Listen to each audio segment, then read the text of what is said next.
Bienvenido, mi gente, bienvenido a este su programa Primero Dios. Desde ya, suscríbete si no lo has hecho, deja tu like y deja tu comentario, porque este será un programa más de muchas bendiciones. Queremos orar antes de iniciar con lo que tenemos para hoy y queremos que ahí en tu casa tú levantes tu mano, cierre tus ojos, incline tu rostro, como te sienta cómodo. Padre, en el nombre de Jesús, oramos presentándote cada una de las cosas que vamos a hacer. Mira este programa, mira todo lo que hemos, Señor, organizado para hoy. Mira las personas que están detrás de sus pantallas. Te pedimos que tú les bendiga, que tú abras los cielos a favor de ellos por medio de tus palabras. Te pedimos, Señor, que todo lo que vamos a hablar sea para gloria y honra de tu nombre, porque no es para nosotros, sino para ti. En el nombre de Jesús.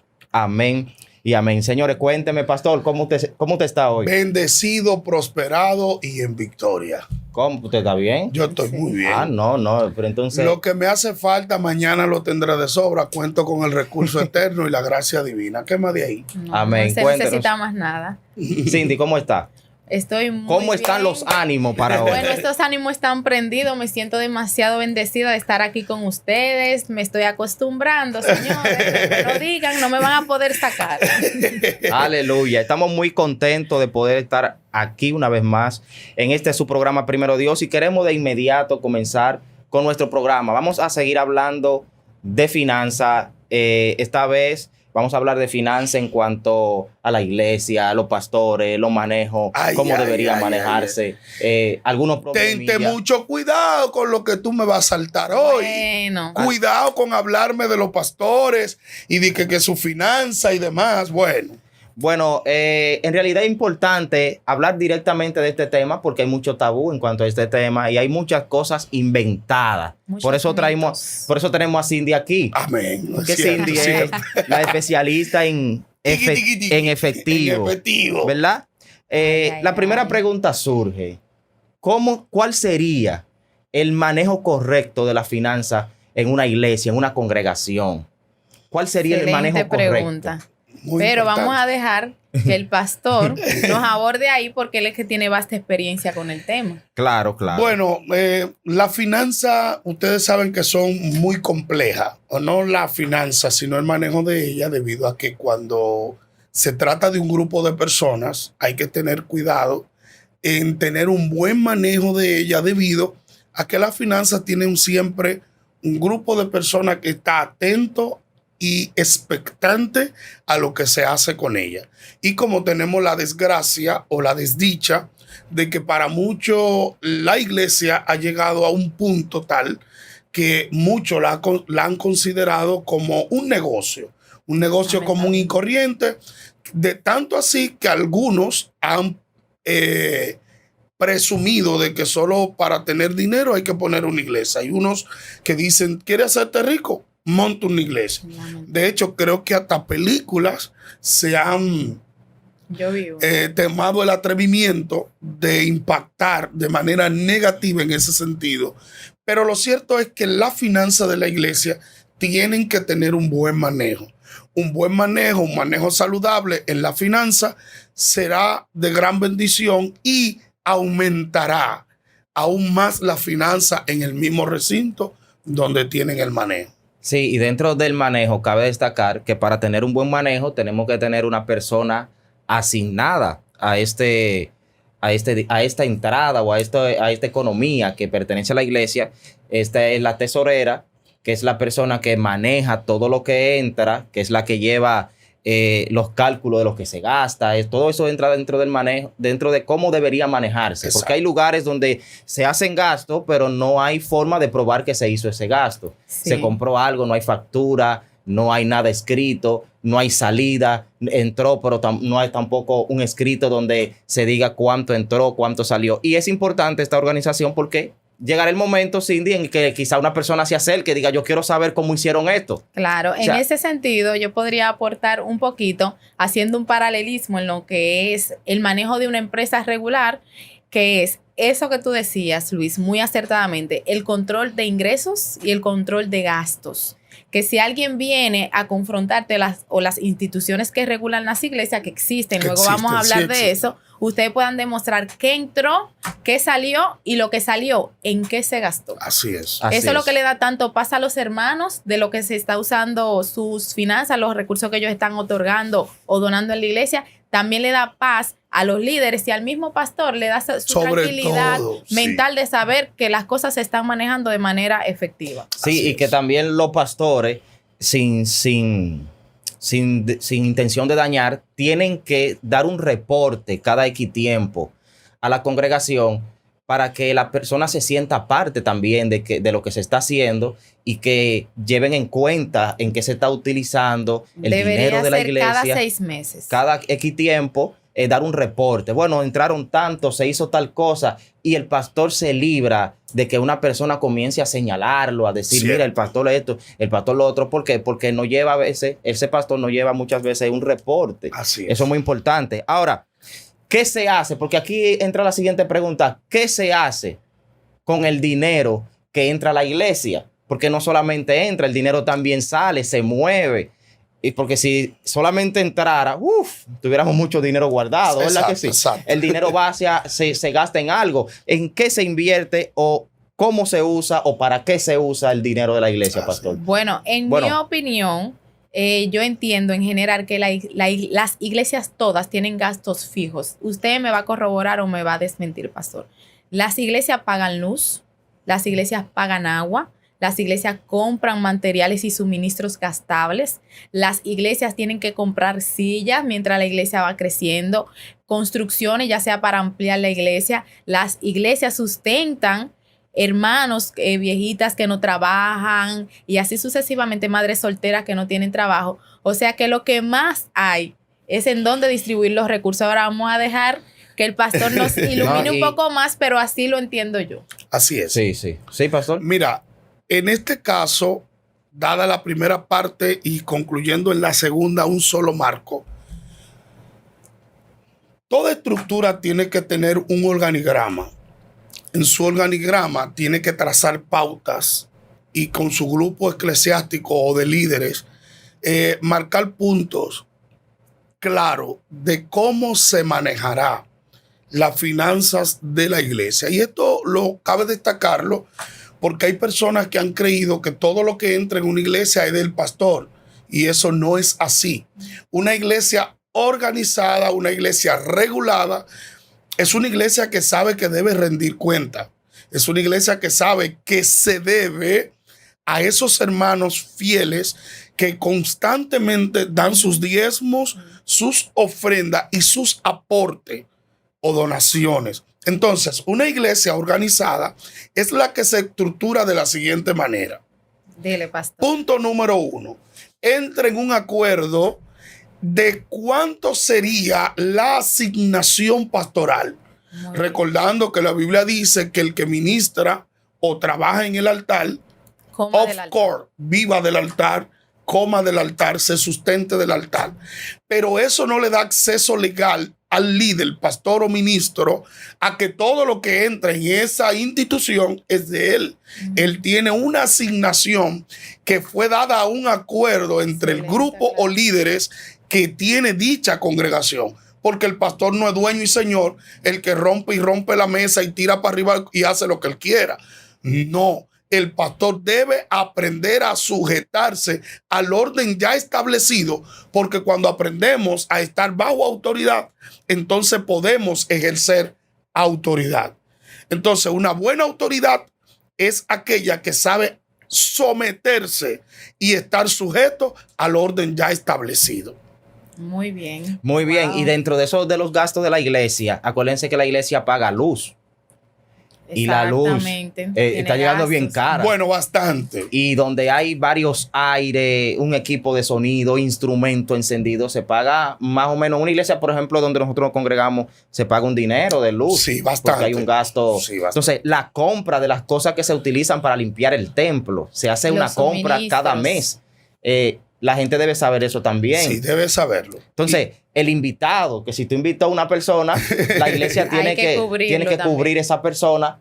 Hay personas que se ofrecen y dicen, no, yo voy a ayudar con lo que necesitan para cubrir al predicador invitado. Y está bien, sí. Pero la iglesia sí tiene que comprometerse con esa parte. Y ese punto de gente o personas que se comprometen en cubrir la parte de un invitado es un caso muy aislado y creo que podría pasar una vez entre 1000. Sí. O sea, que no es, eso no es, no es normalmente muy, la iglesia lo cubre al 100%. Exactamente. Entonces, dentro del mismo parámetro, estructuralmente, en el punto número 2, ese acuerdo tiene que aprender a estar bajo sujeción. Entonces, me explico para ampliar. El acuerdo de cuánto será la asignación pastoral, eso entra en el grupo de líderes. Ojalá sus líderes le den el 100%, gloria a Dios por usted. Por eso sería imposible, porque entonces la iglesia no tendría cómo autosustentarse. La iglesia no es sustentada con el dinero del pastor. La iglesia debe autosustentarte, aunque sabemos que hay iglesias que el pastor es quien la sustenta. Muchas porque iglesias pagan locales, pagan luz, tienen que llevar invitados para la música constantemente porque ellos quizás todavía no tienen un quórum, un quórum en membresía que pueda sustentar todos esos gastos y al final lo absolvente el pastor, la persona que está ahí. Y ahí es donde nace el primer mal. Porque cuando el pastor sustenta todo, llega a un tope donde la iglesia se autosostiene, que es donde muchas veces, dañado el corazón de la inversión que ya se hizo, quieren la remuneración de esa inversión. Y a veces se le olvida que es para el Señor que trabajamos. Porque yo sé que, yo digo esto porque hay pastores que quizás no trabajan, pero habemos otros que aparte de que somos pastores, tenemos nuestros negocios, tenemos una área empresarial en la que nos desenvolvemos, que recibimos absorbencia económica que son de gran bendición, tanto para nosotros como para nuestras congregaciones. ¿Sabe qué? Antes de pasar al tercer punto, mientras usted decía eso, yo recuerdo, me llegó a la mente la parte de esos pastores que son empresarios, que tienen empresas grandes y que inician el pastorado y ellos se encargan de todo. Así es. Las personas lo juzgan, lo tildan de que lo que ellos tienen es por la iglesia, pero ya anterior a eso, ya el hombre era empresario, tenía buenas entradas, prosperó en sus negocios. Entonces, la gente se le hace tan fácil decir, ese pastor compró esa jipeta, fue en la iglesia. Mira, ¿quién no vive así bien? Sí, yo no te apures que yo voy a poner una iglesia también. Pon una iglesia. Pon una iglesia y luego muéstrame los millones que tú vas a conseguir ahí. Claro. Entonces, pasamos al tercer punto porque ahora vamos a hablar de los mitos o tabús. Wow. O tabúes que se mencionan o que la gente menciona. Esto se va a poner fuerte. En cuanto a la finanza o en cuanto al dinero y la iglesia. ¿Ustedes han escuchado algo de eso? Voy a decir uno. Yo he escuchado mucho. Voy a decir uno. Diga. Ofrenda para la jipeta del pastor. No, de eso sacaron hasta un coro. Sí. Ofrenda hermano para la jipeta del pastor. Ofrenda hermano para la jipeta del pastor. ¡Hey! Entonces, eso yo lo he escuchado mucho, de que la ofrenda que llega a la iglesia es para que el pastor se compre su vehículo. ¿Cuál usted ha escuchado? Yo he escuchado, yo he escuchado tanto. De tanto. He escuchado mucho como también. Esa casa se la compró el pastor con el dinero de la iglesia, ese vehículo lo compró el pastor con el dinero de la iglesia, esa finca la compró el pastor con el dinero de la iglesia. Esa ropa que viste tan cara. Y muchas veces la mayoría de los pastores visten de paca. Sí. Hermanos que vienen de fuera y que les regalan 1 o 2 camisas, que te traen el pantalón, que te traen el zapato, que te regalan el reloj. Muchas veces las iglesias no tienen realmente con qué sustentar la familia pastoral. El estilo de vida del pastor. Mire, en cuanto a los mitos, me gustó mucho, pastor, que usted mencionó el que usted trabaja. Usted tiene sus negocios. Porque uno de los mitos más puntual es eso, que las personas piensan que los pastores viven 100% de la iglesia. Y la mayoría de los pastores tienen su trabajo, tienen un negocio, tienen una fuente de ingreso, como decía Luis, vienen de hecho ya con negocios antes de ejercer el llamado. Y ese mito de que el pastor no trabaja, que vive solo de la iglesia, lo tiene mucha gente. Y la mayoría de los pastores, antes la mayoría de los pastores o el ministerio vivían y se entregaban solo al ministerio. Así es. Pero para estas generaciones, la mayoría de los pastores tienen otras fuentes de ingresos, son empresarios, son negociantes, son empleados y están en la obra. O sea que para ellos la carga es más difícil. Porque tienen una carga secular y la carga espiritual de la membresía. Fuerte. Que no se compara con ninguna otra carga. Es muy fuerte realmente. Sí, entonces estamos bien con esa parte, ¿verdad? Sí. Lamentablemente hay muchos mitos, muchas cosas que se dicen por ahí. Se podría ampliar un poco más, pero para no... Sí, para no hacerlo tan largo. Exacto. ¿Verdad? Pero en realidad, hermano, basta ya de eso. Basta de eso ya. ¿Usted quiere comprobar eso? Venga, que nosotros lo vamos a mandar a pastorear por ahí. Lo vamos a mandar a pastorear a un campo blanco. Hermano, no comete ese error. Si Dios no lo plantó, no vaya, que va a coger mucha lucha.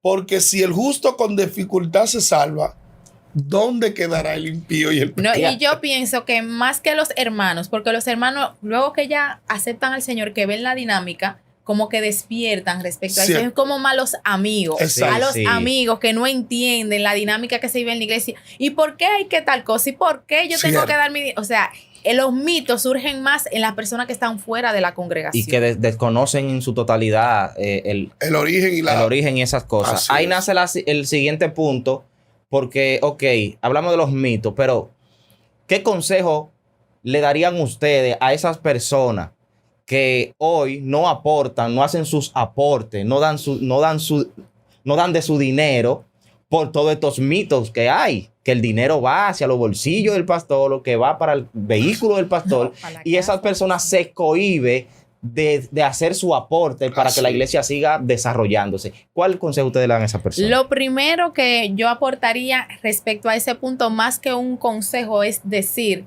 se está perdiendo de una gran bendición al no aportar.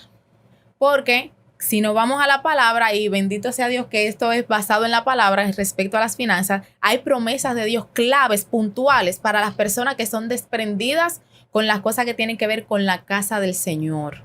Se están perdiendo una gran bendición. Y si nos vamos a las promesas de Dios, en Malaquías 3:10, podemos ver cómo Dios se compromete él mismo con quien se compromete a sembrar en su propia obra.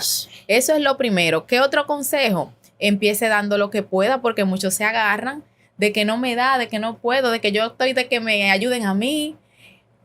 Lo que usted pueda, por pequeño que sea, porque esa semilla que usted va a dar va a ser como esas 2 monedas que dio esa viuda, que fue la que más llamó la atención de los ojos de Dios, porque fue desde la necesidad. No podía y lo hizo. Totalmente. Yo podría decirle eso. Y un paréntesis que se me olvidó decir un punto respecto a la parte de los mitos.